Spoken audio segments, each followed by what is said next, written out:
ఈరోజు చూస్తూ ఉన్నాము గుంటూరు జీజీహెచ్లో డయేరియాతో ఏ రకంగా ఈ గుంటూరు సిటీలో ఉన్నటువంటి వాళ్ళు, ఈ సిటీకి కనెక్ట్ అయ్యి చుట్టుపక్కల ఉన్నటువంటి విలేజెస్ నుంచి ఉన్నటువంటి వాళ్ళు ఏ విధంగా ఇబ్బంది పడుతూ డయేరియా వల్ల వామిటింగ్స్, లూజ్ మోషన్స్, టోటల్గా కూడా ఈ డీహైడ్రేషన్కి పాలైపోయి ఏ విధంగా సిక్గా ఉన్నారో నాతో పాటు మీడియా వాళ్ళందరూ కూడా వచ్చారు. మరి వీళ్ళందరినీ కూడా చూసాము. 17న ఈ యొక్క డయేరియా అనేటువంటి ఇష్యూ దాదాపు ఇప్పటికి 10 రోజులైంది. ఈ నెల 17న ఈ ఇష్యూ స్టార్ట్ అయింది.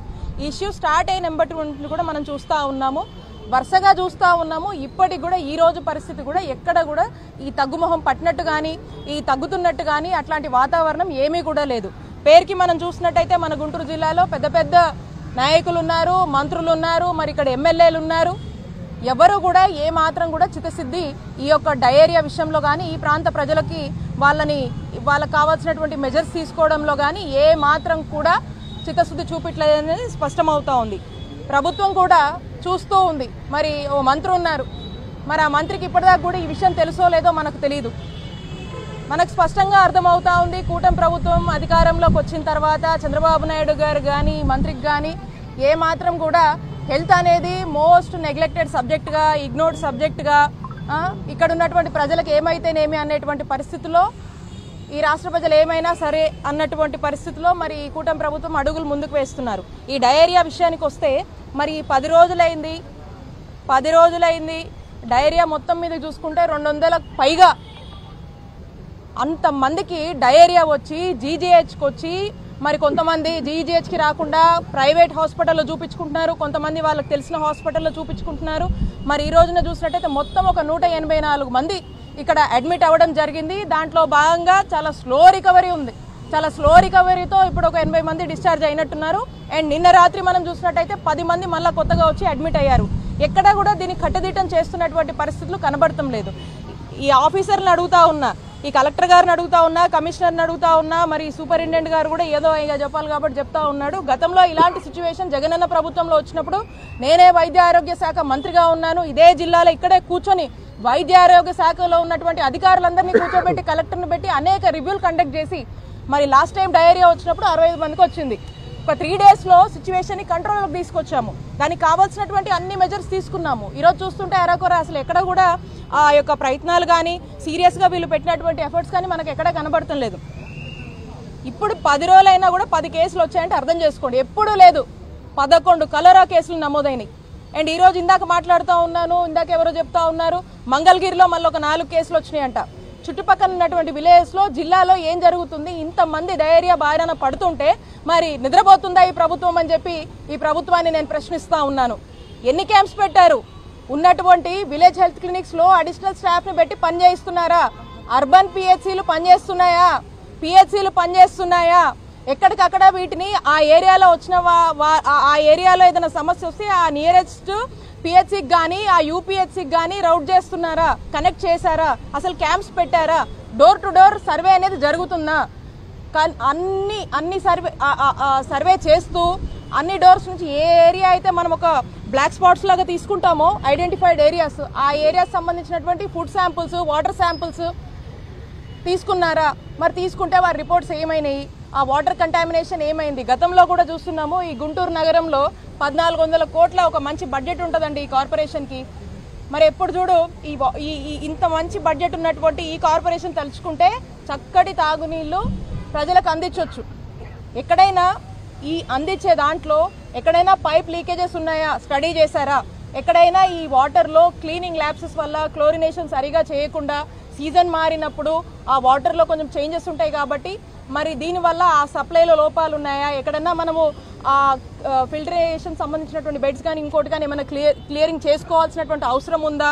ఎక్కడైనా ఆ పైప్స్ ఇంటర్ జాయింట్లో ఎక్కడైనా మిక్స్ అయిపోయి లీకేజెస్ అనేది ఏమైనా ఉన్నాయా అనేది స్టడీ చేసి దానికి ఇమీడియట్గా ఈ వాటర్ ఏ ఏరియాస్లోకి వెళ్తుందో, ఏ ఏరియాస్లో ఎక్కువ కంటామినేషన్ మనకు వస్తుందో, ఎస్పెషల్లీ ఈస్ట్ కాన్స్టిట్యున్సీలో చాలా ఏరియాస్లో మనం చూసినట్టయితే కంటామినేషన్ ఎక్కువ ఉంటుంది. సో ఆ ఏరియాస్కి ఆ వాటర్ పైప్ లైన్ అంతా కూడా ఆపేసి దాన్ని చెక్ చేసి మళ్ళీ ఫ్రెష్ వాటర్ రిలీజ్ చేస్తున్నారా లేదా, ట్యాంకర్స్ ద్వారా టెంపరీగా సప్లై అనేది చేస్తున్నారా లేదా, మరి ఈ మెజర్స్ అన్ని కూడా ఏమీ తీసుకున్నట్టు కనిపించట్లేదు. అండ్ ఎస్పెషల్లీ ఎక్కడికక్కడ క్యాంప్స్ చేయాల్సినటువంటి అవసరం. ఓఆర్ఎస్లు, అక్కడ కావాల్సినటువంటి బేసిక్ ఇమీడియట్గా మనం అందించేటువంటి ట్రీట్మెంట్కి సంబంధించినటువంటి కిట్స్ కానీ, కావాల్సినటువంటి ఫుడ్స్ కానీ, అక్కడ ఆ పరిస్థితి అలా ఉంది కాబట్టి ఆ ఫుడ్ కానీ ఏం అడిషనల్గా కావాలన్నా కూడా సప్లై చేయాల్సినటువంటి బాధ్యత ప్రభుత్వం మీద ఉంది. గతంలో మేము చేశాము, మేము చేయలేనిదేదో మేము అడగట్లేదు, మేము చేస్తున్నాము. సిచ్యువేషన్ని 3-4 డేస్లో కంట్రోల్ చేశాము. ఈరోజు ఎక్కడా కూడా ఈ రివ్యూస్ జరిగినటువంటి పరిస్థితి లేదు. వైద్య ఆరోగ్య శాఖ నిద్రపోతుంది, ఎవరు రాలా, పట్టించుకోవాలా. 10 రోజులైనా ఇంతమంది ఇంకా హాస్పిటల్ బెడ్ మీద ఉన్నారంటే this is the failure of this కూటమి ప్రభుత్వం అనే చెప్పొచ్చు. ఈ గవర్నమెంట్ ఫెయిలియర్, ఖచ్చితంగా ఈ గవర్నమెంట్ ఫెయిలియర్. ఇంత పెద్ద ఇష్యూ అవుతుంటే రాష్ట్రంలో కళ్ళకు కనిపించట్లేదా ఈ చంద్రబాబు నాయుడు గారికి అని నేను ప్రశ్నిస్తా ఉన్నాను.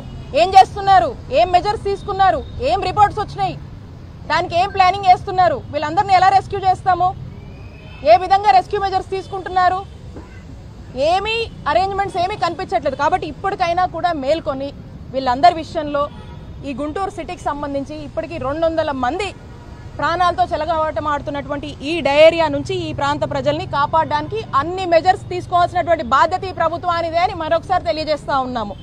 అండ్ కలరా అసలు మనము చాలా అరుదుగా వింటాము. అలాంటిది 11 కేసులు ఉన్నాయి. కలరా 11 కేసులు ఉన్నాయి. ఇంకా ఎంతమంది ప్రైవేట్లో చూసుకుంటున్నారు, కొంతమంది డెత్స్ కూడా ఉన్నాయి అంటున్నారు. సో ఆ డెత్స్ అంటే అఫీషియల్గా వీళ్ళు రికార్డ్ చేసి ఏం చెప్పట్లేదు, కానీ డెఫినెట్గా అక్కడ ఇక్కడ జరిగి ఉండొచ్చు. మొన్న చూసాము తుర్కపాలెంలో 40 మంది దాకా చచ్చిపోయారు. ఎందుకు చచ్చిపోయారు, రూట్ కాజ్ ఏంటి, ఎందువల్ల ఇలా జరుగుతుంది, దాని మీద కూడా ఇప్పటికీ కూడా ఈ ప్రభుత్వానికి ఇంత కూడా దాని మీద కూడా తెలుసుకుందామని కానీ ఏదైనా చేద్దాము ఎందువల్ల ఇలా అయిందని కానీ అది దాని మీద కూడా ఏం చిత్తశుద్ధి లేదు. ఇప్పుడు వచ్చినటువంటి ఈ డైరియా మీద చిత్తశుద్ధి లేదు. ఇంకా దేని మీద ఉన్నట్టు, ప్రైవేటైజేషన్ మీద ఉన్నటువంటి చిత్తశుద్ధి దేని మీద లేదు ఈ ప్రభుత్వానికి. ఇప్పటికైనా మేల్కొని. అండ్ ఇక్కడ చూసాం లోపల ఫెసిలిటీస్, లోపల కనీసము సలైన్ పెట్టడానికి కూడా స్టాండ్స్, ఒక సలైన్ని 2కో 3కో లేకపోతే తాళ్లు కట్టి వేస్తూ ఉన్నారు. ఏమైనాయి సలైన్లు పెట్టే స్టాండ్లు కూడా లేవా, ఆ మాత్రం లేవా? ఆ బెడ్స్ కూడా 1-2 షేర్ చేసుకుంటా ఉన్నారు. గతంలో ఎప్పుడు లేదు. ఈ టైంలో ఉన్నప్పుడు ఎలాంటి అరేంజ్మెంట్స్ ఉండాలి? అవసరమైతే ఒక స్పెషల్ బడ్జెట్ కేటాయించండి, ఫెసిలిటీస్ పెంచండి, స్టాఫ్ని పెంచండి, ఇమీడియట్ ఇన్స్ట్రక్షన్స్ ఇవ్వండి. ఏదో ఉన్నారు కదా వాళ్ళు చేసుకుంటారని వదిలేస్తే వాళ్ళు కూడా ఏం పట్టించుకుంటారు? ఉన్నటువంటి మినిమల్ రిసోర్సెస్లో వాళ్ళు కూడా ఏం చేయలేరు. కాబట్టి తక్షణమే ప్రభుత్వం దీని మీద ఇమీడియట్ అటెన్షన్ పే చేసి కావాల్సినటువంటి ఫెసిలిటీస్ని పెంచండి. వచ్చినటువంటి పేషెంట్ని చెప్తా ఉన్నారు, పేషెంట్స్ కూడా రాగానే ఎమర్జెన్సీ వార్డుకి తీసుకొని ఏదో కాసేపు నుంచి ఇమీడియట్గా షిఫ్ట్ చేస్తున్నారంట. ఎందుకు చేస్తున్నారంటే ఇంకంతే, అంతకుమించి చేసేది ఏం లేదని మాట్లాడుతూ ఉన్నారు. ఆ పేషెంట్కి ఏం ఫుడ్ ఇస్తున్నారు? మరి డయేరియా వచ్చి సఫర్ అవుతున్నారు, వాళ్ళకి సంబంధించినటువంటి సాఫ్ట్ ఫుడ్ ఇవ్వాలి కదా. ఆ ఫుడ్ మీద ఏం మెజర్స్ తీసుకుంటున్నారు? ఇంతమంది పేషెంట్స్ ఉన్నారు, అవేం లేదు. ఫ్యాన్లు ఏం సరిగా తిరగట్లేదు, అక్కడక్కడ అసలు లైట్లు కూడా పనిచేయట్లేదు. అండ్ వాష్రూమ్స్ ఇందాక చూశాను, ఈ పేషెంట్స్ అందరూ వచ్చారు, మరి బెడ్ రిడన్ అయి ఉన్నారు. వాష్రూమ్స్ అసలు నేను చెప్పకూడదు, అసలుకి అంత ఘోరంగా ఉన్నాయి. స్పెషల్ మెయింటెనెన్స్ చేయాలని తెలీదా? ఇలాంటి సిచ్యువేషన్ వచ్చినప్పుడు everything has to be paid, minute attention అనేది ఉండాలి. ఇది ప్రభుత్వంగా మన బాధ్యత. ఇలాంటి ఒక డిజాస్టర్, ఇలాంటి ఒక పరిస్థితి వచ్చినప్పుడు జాగ్రత్తగా ఈ ప్రజల్ని కాపాడుకోవాల్సినటువంటి బాధ్యత మన ముందు ఉంది. ఖచ్చితంగా నేను చెప్తా ఉన్నాను, కలెక్టర్ గారు ఇమీడియట్గా అన్ని విషయాల్లో కూడా మైక్రో లెవెల్లో దీని మీద అటెన్షన్ పే చేయాల్సినటువంటి అవసరం ఉంది. At the same time commissioner గారు వాటర్ కంటామినేషన్ అయినటువంటి అన్ని కాజెస్ చదివి మీరు తీసినటువంటి ల్యాబ్ టెస్టులు రిపోర్ట్లు ఏమైనాయో బయటకు పెట్టాల్సినటువంటి అవసరం ఉంది. రెక్టిఫై చేసుకోవాల్సిన ఏరియాస్లో రెక్టిఫై చేసుకోండి. బై దెన్ మంచి రక్షిత తాగునీరు అనేది అక్కడ ఉన్నటువంటి ప్రజలకు ఈ సిచ్యువేషన్ బెటర్ అయ్యేదాకా కూడా అందించాల్సినటువంటి బాధ్యత ఉంది. సో అన్ని విధాలుగా క్యాంప్స్ అరేంజ్ చేయండి, అన్ని హాస్పిటల్స్ చక్కటి ఫంక్షన్లలోకి తీసుకురండి. అండ్ ఎక్కడైనా ఏదైనా ఇబ్బంది వస్తే కూడా అక్కడున్న బట్టి ఆ గ్రామంలో కానీ ఆ హౌస్ హోల్డ్స్ అందరినీ కూడా ఒక పర్సన్ని అలొకేట్ చేయండి, వాళ్ళకి ఫోన్ చేసేటట్టు, ఇమీడియట్గా వాళ్ళని రౌట్ చేసేటట్టు, అక్కడున్న హాస్పిటల్ కనెక్ట్ చేసేటట్టు. And the very interesting thing ఏంటంటే ఇంకొకటి, కొంతమంది ఇంట్లోనే ఉండి ఇబ్బంది పడతా ఉన్నారు. అండ్ ఆ హౌస్కి సంబంధించినటువంటి హౌస్లోనే ఉన్నటువంటి వాళ్ళని ఏం మానిటరింగ్ చేస్తున్నారు, వాళ్ళకి ఏం మెడిసిన్స్ ఇస్తున్నారు, వాళ్ళ మీద ఏం అబ్జర్వేషన్ పెట్టారు, వాళ్ళకు నియరెస్ట్ ఫెసిలిటీతో ఎలా కనెక్ట్ చేశారు అనేది మీద క్లారిటీ ఇవ్వాల్సినటువంటి అవసరం ఉంది. కాబట్టి నేను చెప్పినటువంటి అన్ని విషయాల మీద ఈ ప్రజలను ఉద్దేశించి ఈ డయేరియా కంట్రోల్కి కావాల్సినటువంటి అన్ని మెజర్స్ తక్షణమే ఈ ప్రభుత్వం మేల్కొని తీసుకోవాల్సినటువంటి బాధ్యత ఈ ప్రభుత్వం అనేది మరొకసారి గుర్తు చేస్తా ఉన్నాను.